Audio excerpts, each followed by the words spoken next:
Next, let's have a look at events on your EzyCourse platform. So underneath products and services, we'll find a section for events, and we're going to go straight in clicking this button to create a new event. Now, as usual, we give our event a name, we upload some images, and we can choose what type of event it is, whether it's in person or it's an online meeting. We can enter the location, we can enter whether it is a single event or whether it goes over multiple days.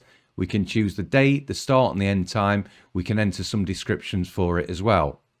Now up here, we can limit event registrations. So we can choose the maximum number of people that we're going to take as registration if we want to. We can give it a strike through price. We can make this event free or premium. And we can set up who can access this event. And you can also set the hosts up as well. So if you've got other hosts that are joining you at your event, you can add their details on to the event as well. Now let's have a look at what this looks like from a user perspective on our example site.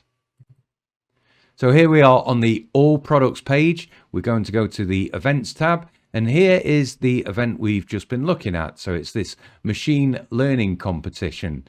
So we can see the date and the time that we've put in the admin panel. We can see information about the event, who's hosting it, how much it is, and then we can go ahead and register for the event. If there was a free event, we just check out. But of course, this is a premium event, so we now need to put our card details in to get access to this event. So that's how you can monetize events using your EzyCourse platform.